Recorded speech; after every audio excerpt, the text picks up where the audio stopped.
"Colin's still single," she said, right over the roasted carrots, like it was a terminal condition.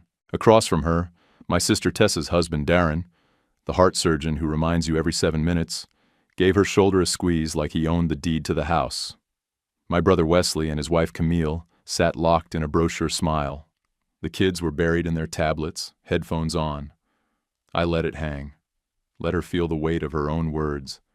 Then I set my fork down and said, "Not tonight." I wasn't there to audition. The rest could wait. Quick note: before listening, share in the comments which city or country you're watching from. And let's continue. And I wasn't sorry. They didn't say anything, but I knew what they were thinking. Same thing they'd always thought, that I couldn't possibly build something without them noticing. If it didn't go through their channels, it didn't count. Looking back, I should have seen it coming years before. My mom liked people you could brag about at brunch. My dad liked outcomes you could chart. I never gave them either. I didn't play the game right. I didn't marry for optics. Didn't pick a job with a title that sounded good in a Christmas letter. I ran custom home renovation and audio install projects. Real stuff. Wall mounts, recessed lighting, smart systems, all of it. But unless I was on HGTV, my dad acted like it was a phase. When I started the shop at 27, Dad co-signed a small loan for some sound calibration equipment and a mobile unit. He didn't say, "I'm proud of you." He said, "Don't make me regret this." From then on, every check-in turned into a performance review. "How's my investment?" he'd ask at family dinners, birthdays, barbecues. That was his favorite dig. Remind me that he still had the leash. Tessa brought home Darren a year later. The surgeon, the guy who played golf with hospital board members and flew first class to conferences in Scottsdale. Wesley followed with Camille, the former pageant girl turned lifestyle blogger who sold candles and brand partnerships. Mom practically kept a highlight reel of their lives. Me? I was the test run, the practice kid. That's what Dad called me once while laughing. "We got it right with the next two," he said, looking around like he expected applause. They tried to help me with setups. Real estate agents, corporate lawyers. One was the daughter of a retired senator. She gave me a 30-minute PowerPoint on her 5-year plan during our second date. I asked if fun was penciled in somewhere between the third quarter and the fourth quarter. She didn't laugh. Nobody asked what I wanted, just if the woman's last name carried weight or if she went to the right college. They wanted someone who fit into a picture frame. Naomi didn't fit that frame, and that's exactly why I knew she was it. I met her on a job most people would have turned down. 2 a.m, in a NICU ward, fixing a prototype white noise box I'd installed for a preemie with colic. A nurse I knew from another job had called me in. Naomi was there, in scrubs, no makeup, holding a clipboard in one hand and a bottle in the other. She didn't look at me like I was maintenance. She looked at me like I mattered. After I got the device working again, she said, "You probably saved our night," and thanked me like I'd just carried that baby out of the fire. A week later, I brought her coffee. She gave me a container of mandu her mom had made. We stood in the hospital parking lot for over an hour, leaning on my truck, just talking. No games, no pitch, just her and me under a buzzing light pole. In the dead quiet of 3 a.m., I told Mom about her. Big mistake. She said, "Bring her to the Elliott Bay Foundation dinner." Just to see that "see" wasn't curiosity. It was judgment. She wanted to measure Naomi in real time. Naomi came, wore a dark blue dress and silver flats. She smiled through every invasive question. Let Mom ask about grad school plans she didn't need and clubs she'd never join. On the way home, Naomi turned to me and said, "I can handle rude. I can't handle fake." That stuck with me. So did the way she held her head up through the whole night, not flinching once. My mom took that as proof Naomi didn't care. I took it as proof she had backbone. Later that week, I told Naomi about Dad's loan leash. How I'd paid off more than half but kept it quiet because I didn't want him turning my progress into another bullet point for his ego. She just nodded and said, "You don't owe anyone applause for paying your bills." No judgment, no pity. Then she told me about her folks, Hai Jin and Su Min, who ran that little print shop in Federal Way. They hosted Sunday dinners in their small two-bedroom apartment with cracked tiles and a folding table. "They always make too much food," she said. "My mom says hope costs nothing." I met them soon after. Her dad shook my hand with both of his and didn't let go right away. Her mom asked what my favorite food was, then made it 3 different ways. Nobody asked about my income. They asked if I was hungry. Meanwhile, trouble was already poking around the edges. My buddy Logan, who I'd brought into my shop 3 years prior, started cozying up to Darren. At first, it was just small talk at gatherings. Then he started dropping phrases like cross-market collaboration and brand synergies, like he was auditioning for a TED Talk. I told myself it was nothing. But deep down, I knew the pattern. Darren liked to collect strays, wrap them in expensive terms, and make them dependent. Logan was just flattered to be noticed. I didn't see it for what it was. Not yet. But the thread had started to fray, quietly, from the inside. 14 months after that first night in the NICU parking lot, I proposed to Naomi in the back of her parents' print shop. I had drywall dust in my boots and ink on my knuckles. We just closed a big home theater install in Kirkland, my highest margin job to date, and that last payment brought Dad's loan down to a stub. I had about $600 left to kill it for good. I didn't use a skywriter. I didn't rent a violinist or choreograph anything. I used the ring I'd saved for just one. Simple band, no oversized rock, fit like it was meant to be there. Naomi said yes before I could finish the question. Her parents hugged me so hard I lost a shoe. Literally. Su Min pulled me into a bear hug, and one of my beat-up vans flew across the room. Then Hai Jin insisted I sit down and fed me dumplings until I felt drunk on salt and love. We didn't even tell my family for a couple days. I needed to hold that joy without letting anyone get their hands on it. The morning after the proposal, I was up a ladder rerouting cable at a client's place when Naomi called. She sounded strange, tight, too calm. "You should hear this," she said, and put me on speaker. It was Mom's voice on voicemail, smooth and cold like a new countertop. "You'll make him small," she said. "My son needs someone who pushes him upward, not outward." Naomi didn't say a word while it played. She just looked at the wall and let it ride out. When the message ended, she said, "She doesn't know who you are." Then she saved the voicemail and deleted the missed call. I didn't hear about it until 3 weeks later. Naomi said she didn't tell me right away because she knew I'd light everything up. She was right. When we did bring it to the family, against every gut instinct we had, we tried to do it soft, polite, one step at a time. We showed up for a casual dinner at my parents' place that turned out to be plated like a banquet for people who don't eat. Mom opened with, "Where did you two meet again?" "A hospital?" She said hospital like it was a thrift store. "NICU," Naomi said.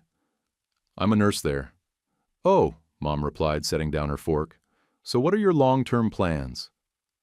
"I assume nursing is a stepping stone?" "She's in neonatal intensive care," I said. "She keeps premature babies alive." Mom smiled like she'd caught a mistake on a receipt. "Yes, but what's next?" Naomi kept her face steady.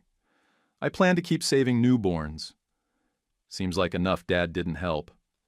He cornered Naomi near the fridge and asked if she understood the expectations of our family name. Our name.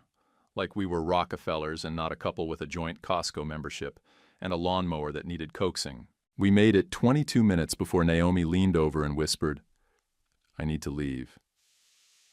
Please don't argue." So we left, quietly. No door slam, no last word.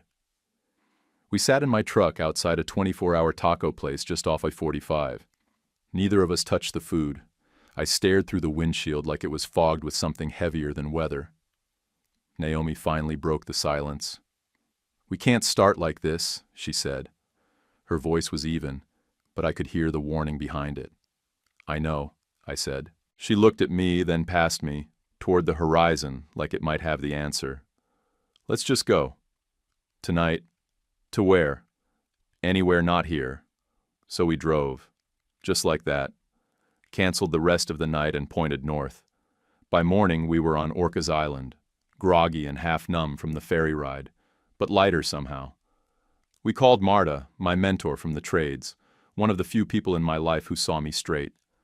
I told her we were getting married. No plan, no schedule, just us. "Give me an hour," she said. "I'll drive up and officiate." That morning, Naomi's uncle helped me build a driftwood arch from scrap we found near the beach. It looked like it could fall over in a breeze, but it stood up straight for us. On August 23rd, we set our vows with our feet in the sand, under an arch we built ourselves.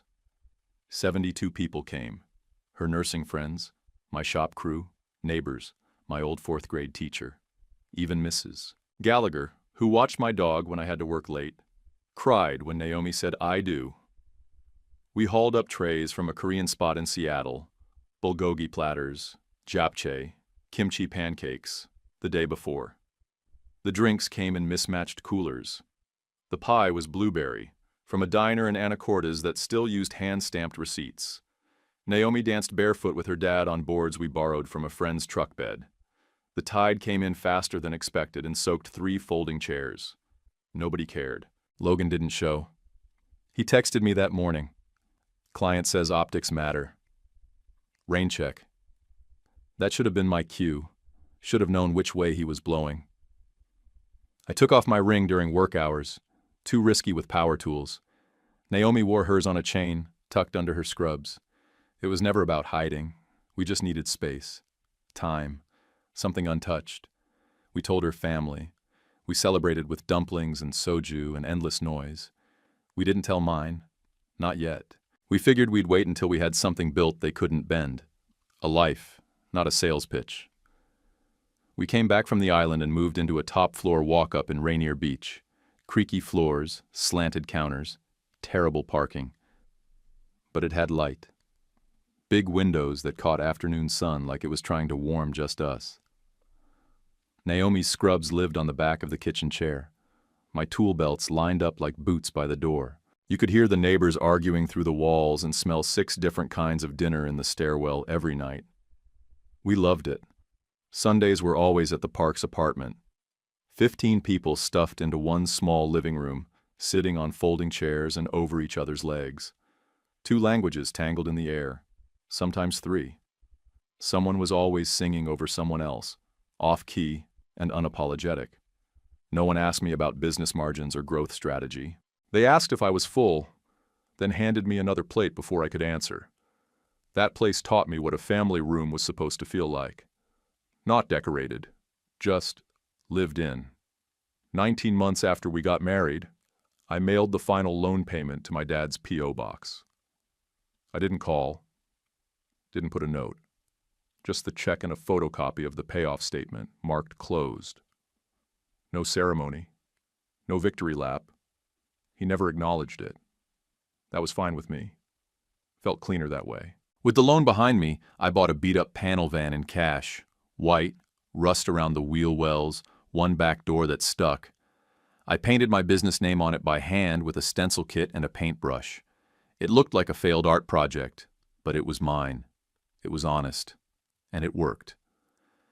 I just finished a small audio upgrade for a boutique hotel in Everett when one of their execs pulled me aside. "You ever do full suite overhauls?" he asked. "Sure do," I said, even though I hadn't yet. But I figured it out. Designed it, pitched it, delivered on time and under budget. That job turned into a multi-property deal, just like that. It didn't make me rich, but it gave me leverage. Then Logan and Darren started sniffing around. First it was small business visibility, then it was strategic brand experience. Same garbage in a nicer font. They began accidentally looping my hotel clients into pitch threads. One of them actually opened with, "We can help elevate what Colin's team started." Naomi saw me staring at the email. I didn't say anything. I didn't have to. She came over, rubbed the back of my neck and said, "You do good work. Let them talk." Then she left a laminated card on my desk. On one side, Korean phrases for emergencies. On the other, names of her uncles, so I wouldn't keep mixing them up. We didn't live large. We didn't need to. In March, we flew to Santa Fe with points. Walked for hours, ate green chili on a curb, and fell asleep before 10 every night. In October, it was Savannah, moss, biscuits, and old bookstores. Naomi took pictures of me nodding off in museums, like I was her favorite joke. We adopted a mutt from a shelter that summer. Brown and wiry, one ear that never stood up. We named him Tucker after a contractor I used to work for who wore the same confused face. Tucker chewed through one shoe from every pair I owned, never the same foot twice. But he slept like peace in a fur coat, and I couldn't stay mad. Sumin, Naomi's dad, started building a crib before we even said the word baby. He's the kind of man who prepares quietly, likes building things that look like care. He used reclaimed maple from a friend's shop and spent weekends sanding each rail by hand.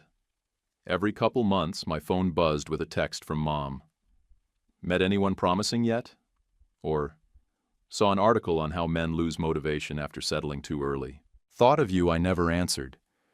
It was like she was talking to a version of me that hadn't existed in years, and honestly, maybe never had. I kept my head down, focused on the work. We didn't post photos. We didn't stage our lives for likes or family approval. We just lived it. Quietly. Steadily. Like planting something and choosing not to dig it up just to prove it was growing. Still, I felt the tension creeping back in from the edges. I showed Naomi one of the client emails that had Darren's name on it. His signature sat at the bottom with all his titles, like he needed to remind the world every time he pressed send. Why would he even want your hotel clients? She asked. Exposure, I said. They don't care what I built. They just want to own the handoff. Naomi closed the laptop. Let them climb each other. You don't need the ladder. I wanted to believe that. I did, but part of me started watching my back again, checking which names got tagged in client chains, noticing who suddenly couldn't reach me or went dark after talking to Darren's team. One night, we came back from dinner at the Parks, and I checked my business email while Naomi changed into pajamas. There was a forwarded message from a hotel regional manager I liked. A casual forward, not urgent, no note. Inside was a pitch deck from Logan and Darren. Same hotel, same rooms. Their plan. My specs, just dressed up with different colors and buzzwords. Naomi came out of the bedroom holding Tucker's leash. You okay? She asked. I looked up. Logan's pitching my client. Full handoff. She didn't blink. Then you win them back. Do it like you always do. It wasn't just confidence. It was belief. That's the thing that got me. Naomi believed in me with no investment stake, no angle, just because she saw it. So I got to work, sketched a new pitch, called in Marta to consult on layout, put together 2 demo rooms with full AV setups and custom lighting, delivered them under budget with 3 days to spare. I didn't tell anyone. I let the work speak. That quiet life we were building, it was strong. The kind of strong that doesn't post selfies or show off receipts. It just keeps showing up, day after day. We didn't have headlines. We didn't have hashtags. We had Sunday dinners, one-eyed shoes, a crib in progress, and a mutt who thought he owned the couch. That was enough. That Thanksgiving, I showed up because Naomi looked me dead in the eye and said, "Closure is a thing, even if it hurts." I didn't want to go. I'd dodged every family dinner since the wedding.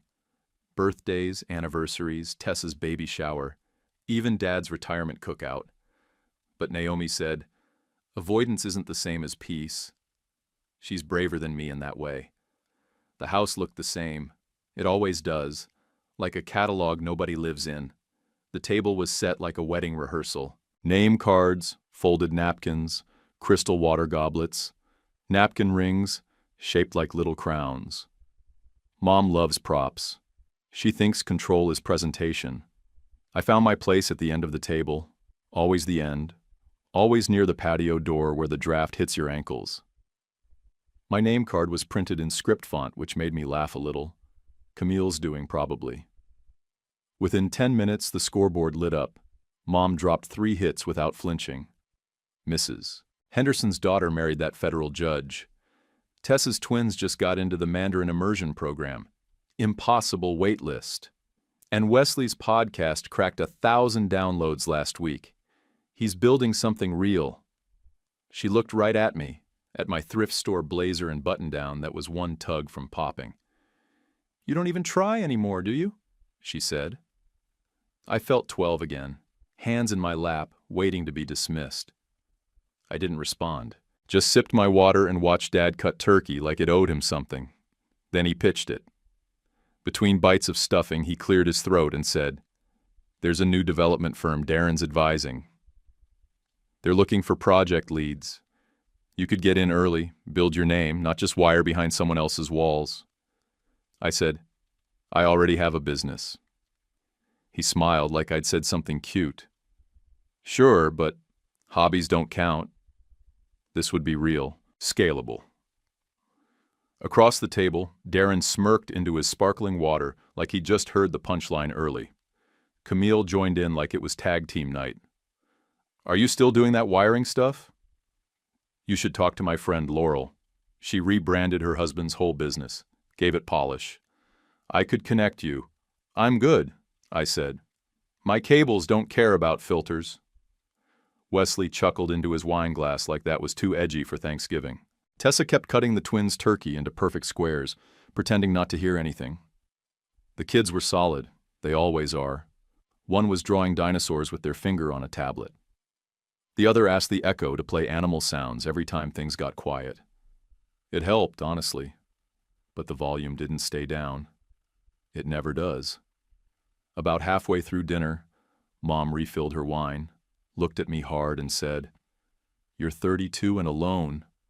That's not normal for a man. People worry." That was her kindness voice.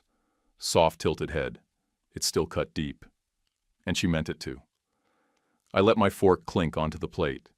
No grand gesture, no raised voice. "I'm not alone," I said. "I've been married for 4 years."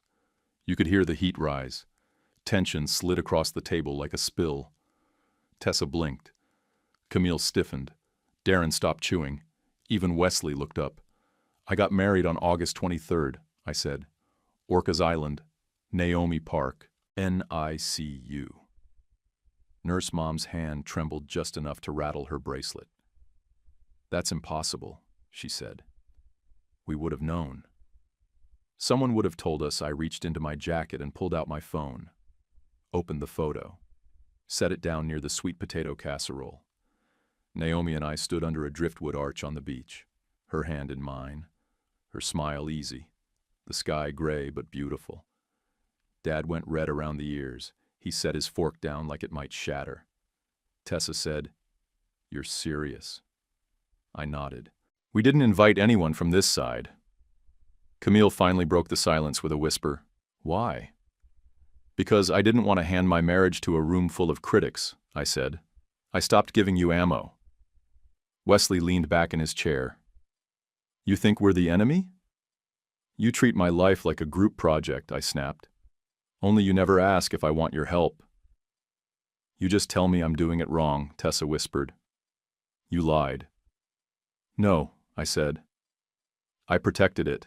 There's a difference." Dad's voice finally came, slow and heavy. "You hid your wife from your own family." I turned toward him. "I didn't hide her. I shielded her." He stared at me like I'd stolen something. "From what?" "From exactly this," I said, sweeping a hand across the table. "The way you treat people like status reports. The way love has to come with credentials." Camille tried to break the tension with a laugh. "You're being dramatic. We would have loved to meet her. She came to your charity dinner once," I said. "You asked if she had real career goals. That was just—" "She saves babies in critical care units," I said. "What do you do, Camille?" "Brand soap?" She looked like I'd slapped her. I didn't care. Mom picked up the photo. Her hands shook harder now. Tessa looked at me like she didn't recognize the face across the table. "You could have told me," she said. "I tried," I said. "You were too busy showing me Darren's fellowship plaque." Wesley finally spoke. You talk like we all hated you. No, I said. You didn't hate me. You just didn't see me. Still don't. Silence took the room by the throat. No clinking, no throat clearing. Even the kids had gone quiet. I stood up and picked up my phone. This wasn't some phase. It's my life. Naomi's my wife, and none of you get to touch it unless you can treat it like it matters. I didn't raise my voice. I didn't need to. Then I sat back down, looked at my plate, and started cutting turkey, like I hadn't just split the room in two. I stayed seated, but my fingers gripped the edge of the chair like I might bolt. The room was frozen in that post-shock quiet, where everyone hears everything, but no one breathes. There's more, I said. My mouth was dry. And yeah, it sounds cliché, but my palms were sweating like I'd just confessed to a crime. My heartbeat was loud in my ears. I looked at each of them, one at a time. Naomi's 14 weeks, I said. She's due in late May. It landed like I'd set off a smoke bomb in the center of the table. Mom made a noise in her throat, part gasp, part growl, and dropped her fork. No, she said, sharp, fast, like she could stop time by sheer force of tone.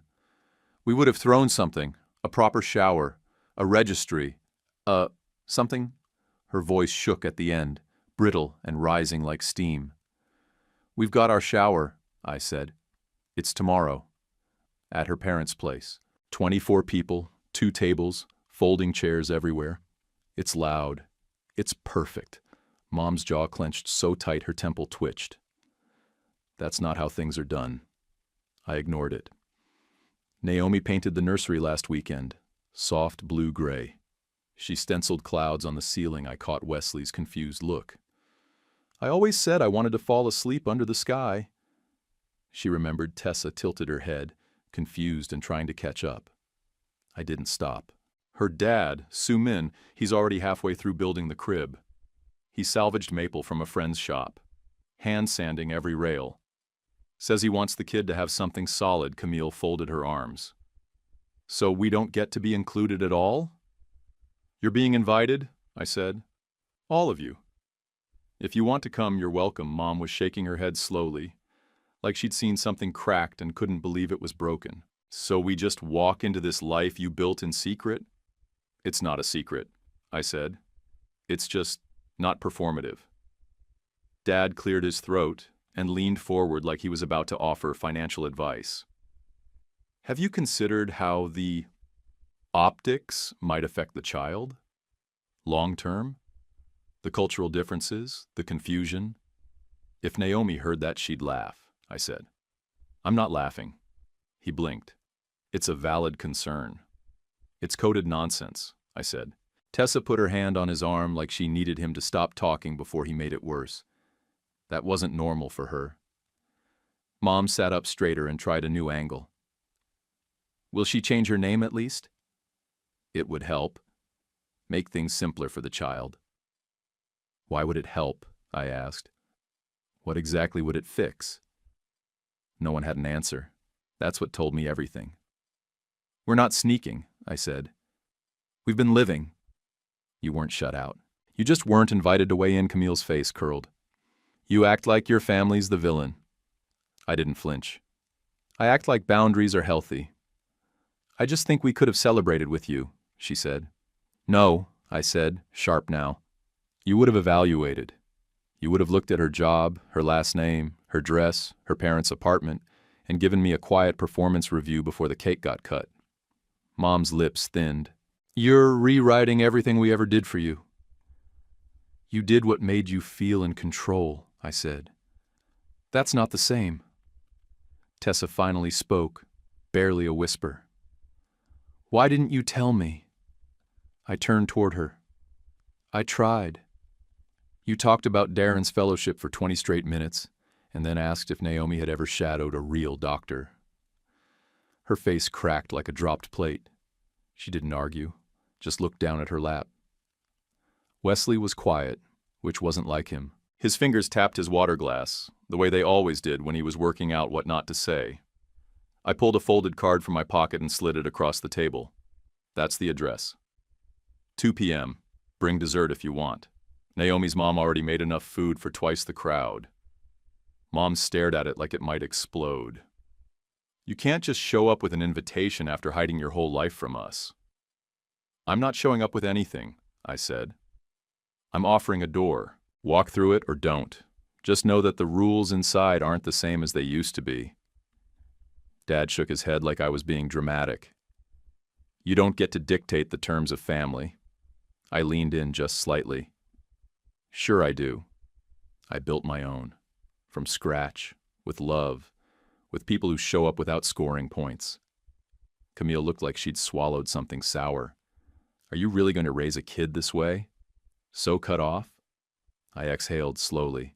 If cut off means not letting my kid think love comes with a price tag or a ranking chart, then yeah, that's exactly how I'm going to raise them. The room went still again. No one reached for their water. No one coughed. Even the twins were quiet, the kind of quiet that says this moment matters. Tessa looked at me again. Her voice was soft. What's their name? We're not saying yet, I said. But Naomi calls the baby Peanut when she rubs her belly, and I call them Kiddo, like my old foreman used to call me. Dad looked like he was trying to rewind everything and land us somewhere safer, but there wasn't a safe version of this anymore. We're not asking for approval, I said. We never were. But we're done hiding. You're either at the table or out in the driveway wondering what happened. I stood up, pulled my coat from the back of the chair and tucked my phone into the pocket. We'll be home around 9 tomorrow. If you come ready to eat and listen. That's all. I hadn't planned to go any deeper. I really hadn't. I figured dropping the baby news and the invite was the full dose. But Mom said something that tipped the whole thing off the shelf. I never tried to control anything, she said, soft and offended, like the suggestion itself was worse than anything she'd ever done. She really believed it, or wanted to. I pulled out my phone. Naomi had sent me a file years ago. Told me to keep it for when the truth needed a referee. I'd never played it in front of anyone. Until now. I tapped the screen, turned the volume up, and set the phone on the table. Mom's voice came out smooth, measured, 15 days after I proposed. He needs someone who lifts him, she said. You will keep him small. If you love him, you'll step aside. It ended with a beep. That tiny sound hit harder than the words. No one spoke, not even the kids. You could hear the dishwasher humming in the kitchen, the old kind that clicks when the heating element kicks in. Dad put his hand over his mouth, not to hide a reaction, more like to hold something in. Maybe a sickness, maybe shame. Mom didn't blink. I was scared, she said. I kept my eyes on her. No, you were managing optics. You didn't care who I loved. You cared how she looked on paper. She sat back, arms crossed, tight but not flustered, not apologizing, not even close. I reached into my coat again and pulled out a second document. This one printed, not on a screen. Because I know how this works when people want to pretend something didn't happen. This is from one of my hotel clients, I said. Forwarded me the full email chain. I laid it flat in the center of the table like a court exhibit. Your golden son-in-law and my former shop buddy pitched a full handoff for my contract. Said I lacked refined reach. Offered to redesign the whole install strategy under a white glove umbrella. Tessa leaned forward to read. Her eyes scanned the signature block. Darren had signed it with his full name and initials like a damn press release. He didn't even flinch. We were brainstorming, he said. No one committed to anything. It's business. Tessa stared at him like she didn't know the person in the chair beside her. I kept going. I delivered 2 model rooms on my own. Under budget. Got a 2-year extension 3 days ago. So I printed that too. I slid the signed extension across the table and tapped it once with my finger. Brainstorm that. Camille shifted uncomfortably. Wesley scratched the side of his face like maybe the table would say something to get him out of it. And Logan's out of my shop as of last week, I added. He knew what he was doing. Mom didn't blink. You're vindictive. I looked at her square. I'm protective. Of my marriage. My work. My kid. I kept my voice level. I didn't have to shout. I'd never sounded more like myself than I did in that moment. Tessa's voice cracked when she finally spoke. You knew about the handoff pitch, and you still signed it? Darren let out a breath like he'd been holding it for years. Don't make this about us, he snapped. This is between him and his mom. No, I said. This is about everyone who helped twist the narrative. He turned toward me, defensive now. I didn't twist anything. I was trying to help you grow. You've got skills, Colin. You just don't know how to scale. That wasn't help, I said. That was erasure. You wanted my work without my name on it, just like my parents wanted my life without my voice in it. Wesley finally spoke, eyes still glued to the table. You think we all tried to cut you out? I think no one stopped it, I said. That's the same thing sometimes. Camille scrolled her phone. Scrolling for a script, maybe, or an escape. You could have just talked to us, she said. I did. You weren't listening, I shot back. Tessa was still locked onto Darren like he'd transformed into someone else mid-dinner. You signed it, she whispered. You pitched his client. Darren shrugged. I saw a gap, and I filled it. That's business. You saw my brother, she said, and tried to make him disappear. The words landed harder coming from her than they did from me. Darren looked like he wanted to answer, but couldn't find anything that didn't make it worse. Dad still hadn't said a word. His hands were clasped in front of him now, elbows on the table, staring at the paperwork like it was in another language. I leaned back in my chair, looked at all of them. I built a life that doesn't need to be broadcast to matter, I said. And you've spent the last 4 years acting like if you didn't witness it, it couldn't be real. Mom's jaw flexed. You shut us out. I protected what you couldn't respect, I said. And you know what? I'm not sorry I took the voicemail file off the table, put it back in my coat. I let the documents sit, let them absorb. No one moved after I picked up the voicemail. The air stayed heavy, like the whole room was waiting for the dinner to reset.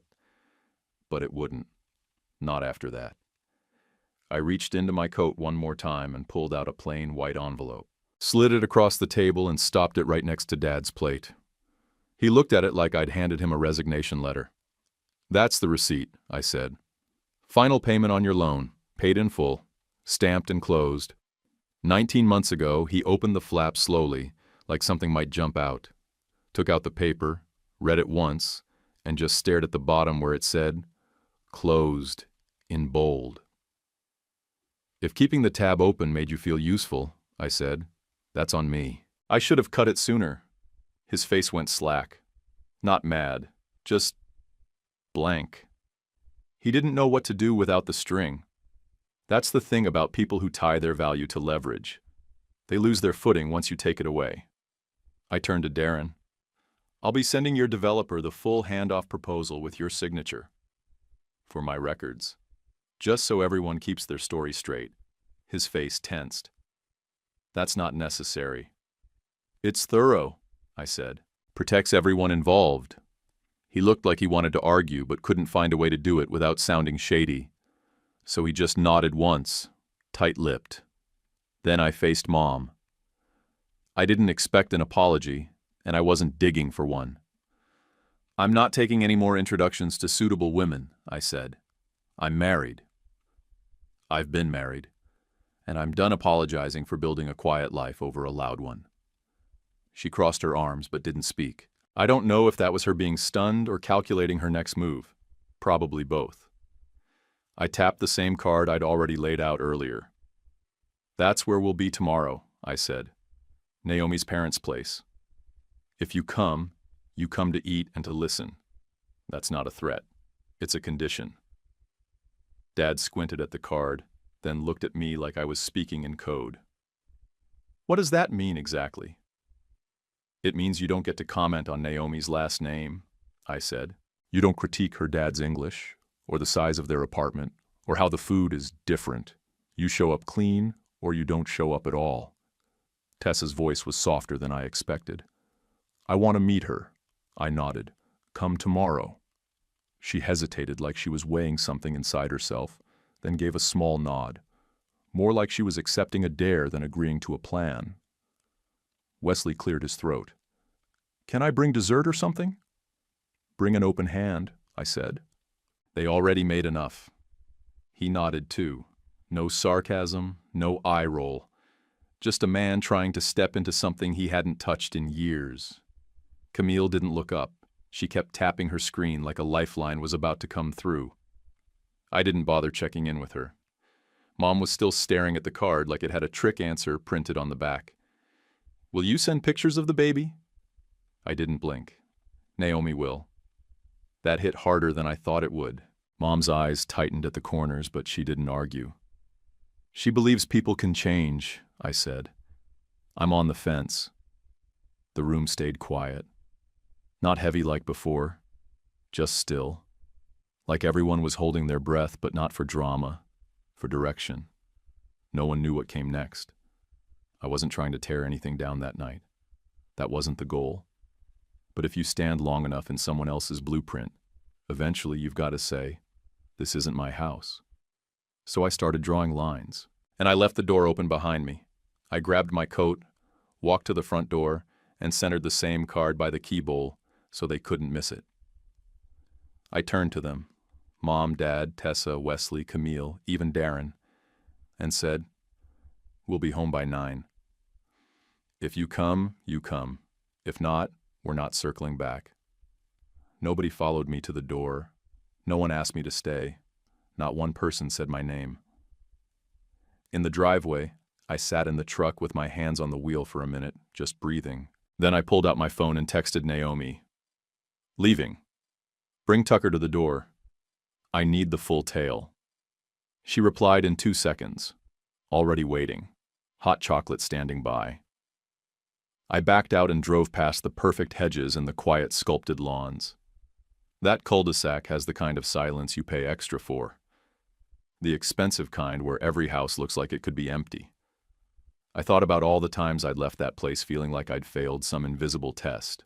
Grades, girlfriends, jobs, clothes, opinions. Didn't matter. There was always a scorecard. This time I wasn't carrying it.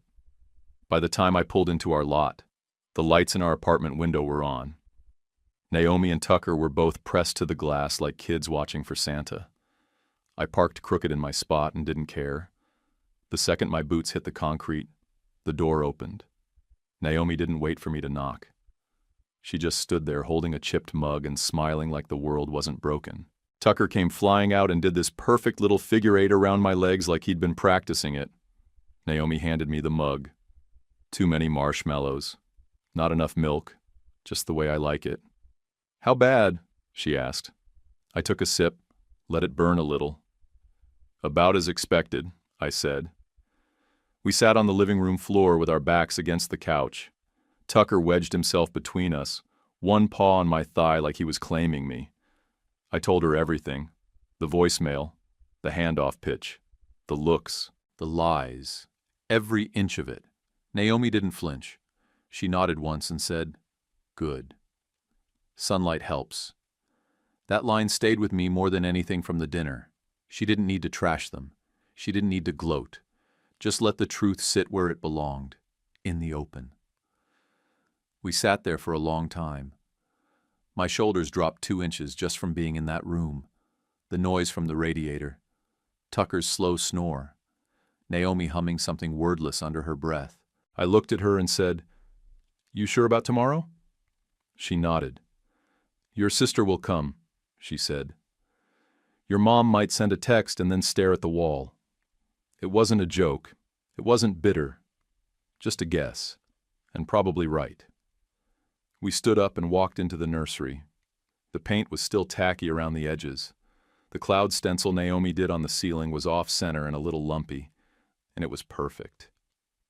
She'd done it for me. She walked over and put my hand on her belly, right where our kid was supposed to be. I didn't say anything. My throat locked up. Not from fear, not from nerves, just from the weight of it.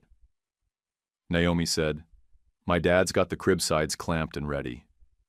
He just needs the measurements. Then she smiled. He pretends it's for the baby. But it's also for him. I laughed quietly and nodded. That tracks. She looked at me. Really looked. Then she said, "We're good, you know." "I know," I said, and meant it. She kissed me on the cheek and turned off the light. I let her lead me back to the bedroom, Tucker clicking behind us like a shadow that didn't like being left behind. That night, I slept like the world didn't owe me anything. Like I didn't owe anyone else a damn thing either. I slept like Tucker. The next afternoon, Naomi and I walked into the Parks apartment carrying a pie she'd picked up from the Korean market. She offered to cook, but her mom had already claimed the kitchen days ago. 26 people were already inside, talking over each other in 2 languages. Someone yelling about side dishes, someone else adjusting the TV volume like it would matter. The windows were fogged from steam, and the whole place smelled like garlic and sesame oil and something sweet I couldn't name. Hei-jin pulled me into a hug and swatted at my shoulders. "You're too thin again," she said, like she hadn't already set aside a whole tray just for me. It's funny because I weigh the same I always do.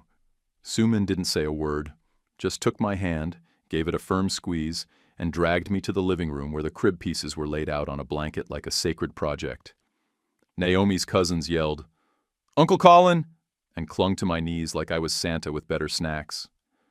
Tucker ducked under the folding table and claimed it like it was base camp. He didn't move again unless food hit the floor. My phone buzzed. Tessa. Parking? I sent her the door code and said, "Tell Sumin to add 2 bowls." He set 4. "Always 4, he said with a shrug. Better to overfeed than fall short. Tessa arrived 10 minutes later with a store-bought cheesecake and eyes like she'd cried in the car. She hugged Naomi first, tight, real, silent.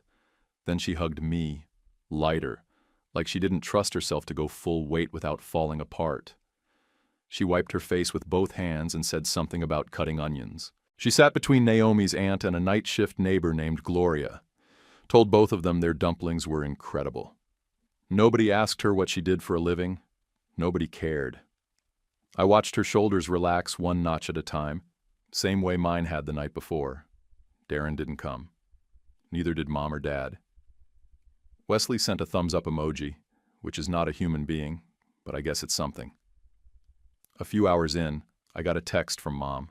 A photo. Me at 2 years old, asleep on Dad's chest, both of us covered in sawdust. She wrote, "I used to understand you."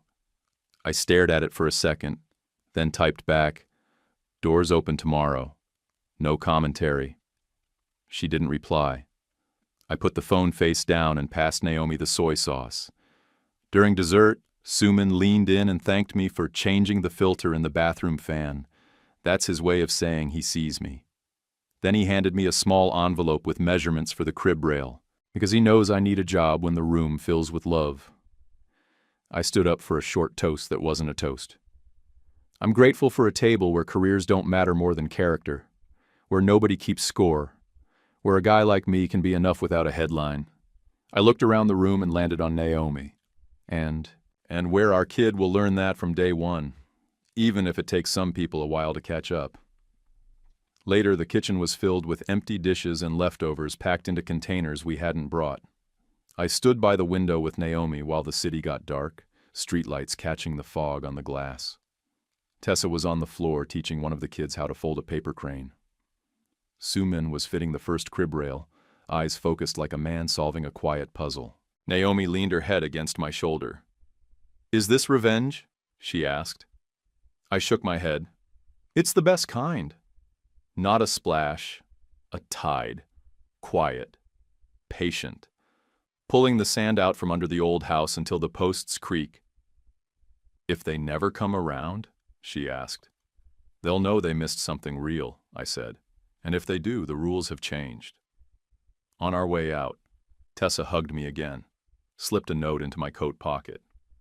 "Dinner at our place next week. Just you two. No Darren." I nodded. That's not victory. That's movement. Back home, I took a photo of the measurements. Texted it to Sumin with a thumbs up, then opened our family group thread. I posted one picture, the half-built crib. Naomi's hand resting on the stenciled ceiling. Tucker asleep under the table. Caption, "We're building anyway." Felt like driving a nail straight with one clean hit. Was I right to reveal the marriage and set hard boundaries, or wrong to hide it? Comment below, and please like and subscribe. Huge help for us. One click for you. YouTube picked this for you. Tap it. Let's see if they guessed right.